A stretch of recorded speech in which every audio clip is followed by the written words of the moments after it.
The Playlist for Two, Chapter 1, The Night Shift Sonata. Anna's world was one of profound, curated silence.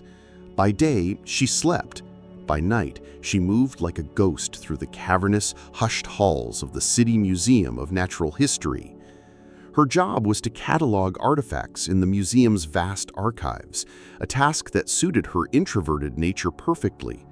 The silence was her canvas, and her paintbrush was music. Each night, before descending into the climate-controlled stillness of the archives, she would perform a small ritual. She'd sit at a dusty desk in a forgotten corner of the staff lounge, open Spotify on her phone, and build a new playlist.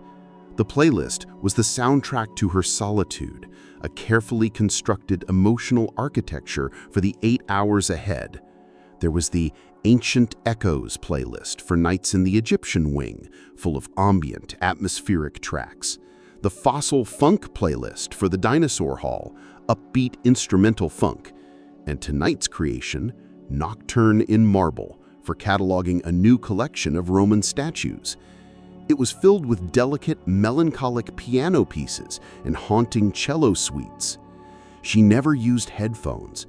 The sound, playing softly from her phone's speaker, filled the vast, empty space, making it feel less like a tomb and more like her own private concert hall. She assumed no one ever heard it. She was wrong. From his security console on the ground floor, Jack watched her on the CCTV monitors. He had been on the museum's night shift for 6 months, a mind-numbingly boring job that consisted of endless rounds and watching grainy footage of empty corridors. The only point of interest in his entire shift was the archive girl. He didn't know her name, but he knew her routine. He knew her quiet, almost invisible way of moving, and he knew her music. At first, he'd found it odd, then intriguing. He started looking forward to it, trying to guess the night's theme by the wing she was working in.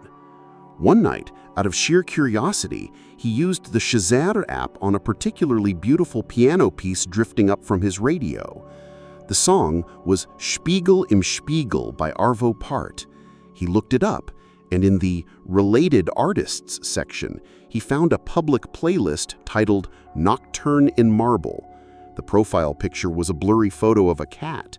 The username was Anna_logs_off. He had found her. He felt a strange thrill, like an archaeologist discovering a hidden inscription. He started listening to her playlists during his shift. They were brilliant, witty, sad, funny, and incredibly thoughtful. He felt like he was getting to know her, note by note. Tonight, listening to Nocturne in Marble, he felt a sudden, bold impulse. He opened a track she had added, a somber piece by Max Richter. There was a comment section. He had never used it before. His fingers hovered over his phone's keyboard. What could he possibly say? He typed, deleted, then typed again. Jack patrols. This one always makes me think of rain on the museum's glass roof. Good choice. He hit post, and his heart immediately started hammering. It was a stupid, risky move. What if she made her profile private? What if she reported him to management for being a creep? He almost deleted the comment, but it was too late. He watched the monitor for her section of the archives. He couldn't see her face, just the top of her head bent over a Roman bust. For a long, agonizing 10 minutes, nothing happened. Then he saw her reach for her phone. She was still for a moment. He imagined her reading my comment. My name, a silly pun I'd made up for my account, appearing in her quiet musical world. A notification popped up on his own phone. Anna_logs_off replied to your comment. I always thought of it as the sound of statues dreaming, but I like your version better. Jack let out a breath he didn't realize he'd been holding. A slow smile spread across his face. He looked at her small figure on the monitor, 100 yards away in the silent, sprawling museum. They hadn't spoken a word, but a conversation had just begun. He selected a new track on his own phone, found the comment section, and typed, Jack patrols, if statues dream, what do you think the T-Rex dreams about? He waited. A minute later, his phone buzzed again. Anna_logs off replied to your comment. Probably electric sheep, and maybe getting his tiny arms on a bigger cup of coffee. Jack laughed, the sound startlingly loud in the empty security office. He looked at the rows of monitors showing empty halls and silent exhibits. The museum didn't feel so lonely anymore. Chapter 2. The Digital Duet. Thus began their silent duet. Their nightly communication became a ritual as ingrained as Anna's playlist creation and Jack's security rounds. They never spoke a word in person. When their shifts overlapped for a few brief minutes at the staff entrance, they would exchange a shy, fleeting glance, a tiny, almost imperceptible nod, before hurrying their separate ways. Reality was awkward, filled with the fear of saying the wrong thing. But online, in the shared language of music, they were eloquent. Their conversations unfolded in the comment sections of Spotify tracks. He would recommend a song, and she would build a whole playlist around it. She would post a melancholic folk song, and he would reply with a comforting instrumental piece, a musical way of saying, "I hear you. Are you okay?" He learned that she had a dry, witty sense of humor, hidden beneath her quiet exterior.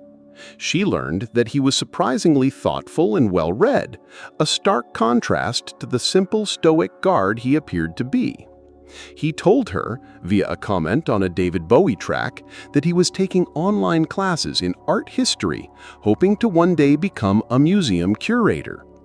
She confessed, through a comment on a Fleet Foxes song, that she dreamed of writing a novel, but was too afraid to start. They were building an entire relationship in the margins of music, two ghosts haunting the same building, their only real contact a stream of digital data.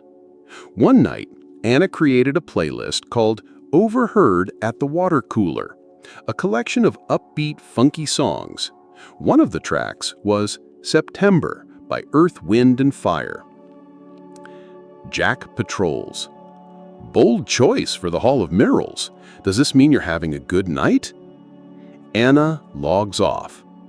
It means I just finished cataloging a 3,000-piece collection of Precambrian rocks. I think I've earned a dance break. Jack smiled at his console. He looked up at the monitor for the geology wing. He could see her, a small silhouette in the vast silent hall. On a whim, he turned the volume up slightly on his own phone, which was playing the same song. He couldn't be sure, but he thought he saw her pause and tilt her head, as if listening. A new comment appeared. Anna logs off. Is that an echo I hear, or is the security having a dance break too? His heart skipped a beat. She had heard it. They were listening to the same song at the same time, separated by 3 floors of concrete and history. Jack patrols. The security of this institution is my top priority, but even a triceratops deserves to boogie once in a while. He watched her on the screen. She put down the rock she was holding, and for a few seconds she spun around in a slow, joyful circle in the middle of the empty hall. It was the most beautiful thing he had ever seen. The next week, their digital intimacy reached a new level. He created a collaborative playlist and sent her an invitation. He named it, simply, The Night Shift. The first song he added was an acoustic version of Heroes by David Bowie. Within minutes, she joined and added a song in response, Northern Sky by Nick Drake. The playlist became their shared space, a secret garden where they could leave messages for each other in the form of song titles and lyrics. It felt more intimate than any conversation they could have had in the sterile staff break room. But with this deepening connection came a new, terrifying anxiety. Their digital personas were witty, confident, and perfectly in sync. But Anna knew she was, in reality, painfully shy. The thought of having a real conversation with Jack, of having to live up to her he had created in his mind, filled her with dread. Jack felt it too. He was charming and funny online, but in person, he felt clumsy and self-conscious. What if she saw him and was disappointed? What if the reality of him, just a guy working a dead-end job to pay for his classes, couldn't compete with the mysterious, thoughtful Jack patrols he had created? Their carefully constructed digital world was perfect, but it wasn't real. The breaking point came in the form of a memo pinned to the staff bulletin board. Attention all staff. The annual museum gala will be held on Friday, October 26th. Attendance for all employees, day and night shift, is strongly encouraged. Please RSVP by this Friday. Anna saw it first. She stood frozen, staring at the notice. A party. With people. With Jack.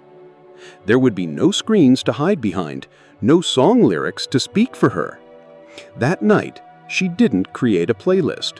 The silence in the archives felt heavy, oppressive. Her phone buzzed. It was a notification from their shared playlist. Jack had added a new song. She looked at the title and her heart sunk. It was Under Pressure by Queen and David Bowie. Chapter 3.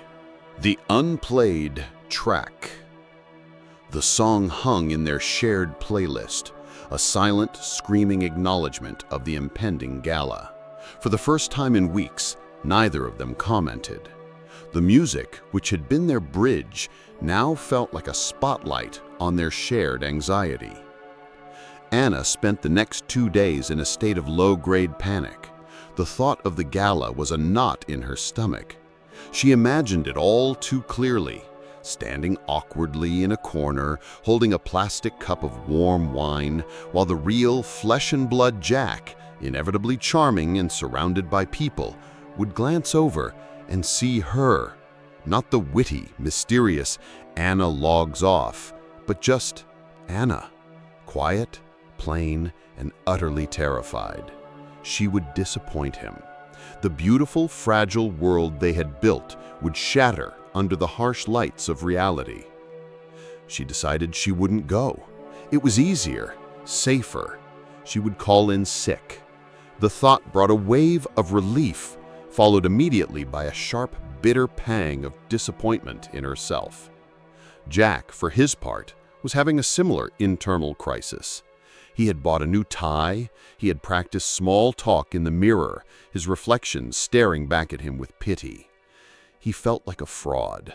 He was about to meet the woman whose mind, he felt, was a beautiful, intricate museum of its own. What if he opened his mouth and all that came out was clumsy, boring reality? What if the man who could find the perfect song to match her mood couldn't find a single interesting sentence to say to her face? The night before the gala, Anna was cataloging a collection of antique pocket watches, their silent, frozen hands a perfect metaphor for her own paralysis. Her phone remained silent. Jack hadn't added any more songs. She hadn't either. The silence in their playlist was louder than any music. Just after midnight, her phone buzzed. It was Jack. He had added a song to the Night Shift playlist. Her hand trembled as she opened the app. The song was by a little-known indie artist. It was titled, Meet Me at the Foucault Pendulum. It wasn't a suggestion, it was a location. A specific, iconic spot in the museum's grand entrance hall. And it wasn't a question for later, it was a summons for now. Panic seized her. He wanted to meet, tonight, away from the noise and pressure of the gala. Just the two of them in their shared, silent world. It was the perfect solution, and it terrified her more than anything. She stared at her phone, her thumb hovering over the screen. She could ignore it. She could pretend she hadn't seen it. She could stay in the safe, predictable quiet of the archives. She thought of the playlists. She thought of their conversations, of the way he'd made her laugh in an empty hall, of the way he seemed to understand the parts of her she never showed anyone. Was she really going to let fear be the final track on their playlist? Taking a shaky breath, she stood up. She walked out of the archives, her footsteps echoing louder than ever before. She crossed the Hall of North American Mammals, the glass eyes of the silent taxidermied bears following her. She walked through the darkened Ocean Hall, the colossal model of the blue whale hanging above her like a silent, benevolent god. She reached the entrance hall. At its center, the great Foucault pendulum swung in its slow, majestic, inexorable arc, tracing the rotation of the Earth. And standing on the other side of its brass railing, bathed in the dim security lights, was Jack. He wasn't looking at his phone. He was just watching the pendulum, his hands shoved deep into his pockets. He looked just as nervous as she felt. He must have sensed her presence because he looked up. His eyes met hers across the silent, swinging pendulum. For a long, breathless moment, neither of them moved. The real world, with all its awkwardness and imperfections, had finally loaded. He gave her a small, hesitant smile. It was a smile she'd never seen on the CCTV monitors. It was uncertain, a little scared, but completely genuine. Slowly, she walked around the railing toward him. Every step felt like a monumental effort. The silence was deafening. The pendulum swung between them. Tick, a song left unplayed. Talk, a word left unsaid. She stopped in front of him. He was taller than she had realized. She had to tilt her head up to look at him. "Hi," he said. His voice was quiet, a little rougher than she had imagined. "Hi," she whispered back. And that was it. The first words of their real-life conversation. They were simple, unadorned, and utterly terrifying. But they had been said. The silence was broken. The first track had been played. Chapter 4. The Sound of Real Life. The space between them was filled with a silence that was entirely different from the ones they were used to. It wasn't the comfortable, music-filled silence of the archives or the easy, companionable silence of their online chat. It was a dense, awkward silence, heavy with the weight of 1,000 unsaid things and the fear of saying the wrong one. It was Jack who broke it, a nervous laugh escaping him. "So," he said, rubbing the back of his neck, "this is different." "Different," Anna agreed, her voice barely a whisper. She found herself staring at the scuffed toes of her shoes, unable to meet his eyes. This was exactly what she had feared.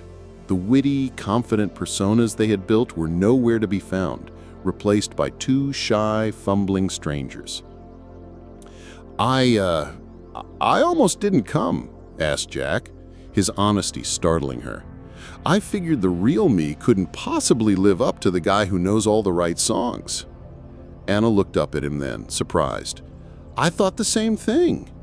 I was convinced you'd meet me and realize I'm much better at cataloging rocks than I am at actual conversation." A genuine smile touched his lips, and a little of the tension in his shoulders seemed to melt away. "For the record, your rock cataloging playlists are legendary." A small laugh escaped her, a real one. "And for the record, your taste in obscure 80s synth pop is impeccable." It was a start, a tiny, fragile bridge, built not with clever lyrics, but with shared vulnerability. "Why did you want to meet tonight instead of at the gala?" "Because the gala isn't our world," he said, his gaze sweeping around the grand sleeping museum. "This is. No crowds, no loud music drowning everything out. Just this." He looked back at her. "I wanted our first conversation to be in a place that felt like us, even if it was terrifying." He was right. In the quiet grandeur of the hall, under the slow, steady swing of the pendulum, they were on home turf. "Can I show you something?" he asked. She nodded, and he led her away from the pendulum toward a lesser-known corner of the museum to an exhibit on horology, the study of time. It was a room filled with ancient clocks, astrolabes, and sundials. "This is my favorite spot," he said, stopping in front of a large, intricate device of brass and gears. "It's an orrery, a mechanical model of the solar system. He pointed to a small, almost hidden crank. The last curator who knew how to work it years ago. It's been static ever since. He looked at Anna, a playful glint in his eye. But the night guard has certain privileges. He produced a small, ornate key from his pocket and unlocked a panel at the base of the orrery. He turned the crank. With a soft whirring and a series of gentle clicks, the beautiful machine came to life. Tiny brass planets began to orbit a central golden sun, their movements elegant and precise. It was a silent, mechanical ballet. Anna watched, utterly captivated. "It's beautiful," she breathed. "It is," he said, but he wasn't looking at the orrery. He was looking at her, at the way the dim light caught the wonder in her eyes. I wanted to share it with you, the real you." In that moment, standing together in the dark, watching the silent dance of the planets, the awkwardness between them finally dissolved. They started talking, really talking. He told her about growing up in a small town, dreaming of the history held within museum walls. She told him about the novel she was secretly writing, a story about a time-traveling librarian. Their conversation was nothing like their witty online banter. It was halting at times, clumsy at others. There were awkward pauses and fumbled sentences. But it was real. It was the messy, unedited, wonderful sound of two people genuinely getting to know each other. As the first hints of dawn began to lighten the sky outside the museum's great glass dome, they found themselves back at the Foucault pendulum. "The gala's tonight?" he said, the statement hanging in the air. "I know." This time the thought didn't fill him with dread. It was still daunting, but it was no longer a terrifying specter. "So," he said, a hopeful, hesitant smile on his face, "maybe I'll see you there?" "Yeah," Anna said, her own smile finally feeling as real as the one he was giving her. "I think you will." He walked her back to the archive's entrance. Before she went in, he spoke again. "Anna? Yeah? Tonight's playlist? It was my favorite one yet." He wasn't talking about music. He was talking about the quiet clicks of the orrery, the echo of their footsteps, and the sound of their shared nervous laughter. Chapter 5. The Gala and the Grand Tour. Walking into the museum gala felt like stepping into an alternate universe. The grand hall, usually a silent, cavernous space, was now buzzing with hundreds of people. A live jazz band played on a temporary stage, their music a stark contrast to the quiet piano pieces Anna usually filled the space with. Waiters circulated with trays of champagne, and the air was thick with perfume and conversation. It was everything Anna dreaded. She was wearing a simple, dark blue dress she'd owned for years, feeling like a small, plain sparrow in a flock of peacocks. She clutched a glass of sparkling water like a life raft, her eyes scanning the crowd for a familiar face, her heart thumping a nervous rhythm against her ribs. She almost turned and fled. And then she saw him. Jack was standing near the base of the T-Rex skeleton, talking to a distinguished-looking man with a bow tie. He was wearing the new tie she'd only imagined, and he looked handsome, and just as uncomfortable as she felt. He kept shifting his weight, his smile looking a little stiff. He wasn't the smooth, confident man she had feared he would be in a crowd. He was just Jack, slightly out of his element. As if he sensed her gaze, he looked up and their eyes met across the crowded room. His stiff smile instantly transformed into a real one, warm, relieved, and meant only for her. He excused himself from the conversation and began to make his way through the throng toward her. As he approached, the knot of anxiety in Anna's stomach began to loosen. This wasn't a stranger. This was the man who knew her love for melancholic cello suites, who had shown her the secret dance of the planets. "You came," he said when he reached her, his voice a low anchor in the sea of noise. "You came too," she replied, a real smile blooming on her face. "I was beginning to think I'd have to start a playlist called Wallflower Blues," he teased gently. "I was working on one called An Introvert's Guide to Fleeing a Party," she retorted, and they both laughed. The awkwardness of the previous night was gone, replaced by the easy chemistry of their online selves, now finding its footing in the real world. "I hate these things," he confessed, leaning in slightly so she could hear him over the music. "Me too," she said. "It's too loud and there are no interesting artifacts to look at." A mischievous glint appeared in his eye. "Who says?" He glanced around, then leaned in closer. "The gala is for the patrons. The exhibits are close to them, but the night guard still has his keys." He gave her a questioning look. "Fancy a private tour?" Her heart gave a joyful leap. It was the most romantic thing anyone had ever suggested to her. "I thought you'd never ask." Leaving the noise of the party behind, they slipped away through a staff door. The moment it closed behind them, the roar of the gala was replaced by the familiar, comforting silence of the museum at night. They were back in their world. But this time, it was different. He took her hand, his fingers lacing through hers, and it felt completely natural. He gave her the grand tour she had only ever seen on the security monitors.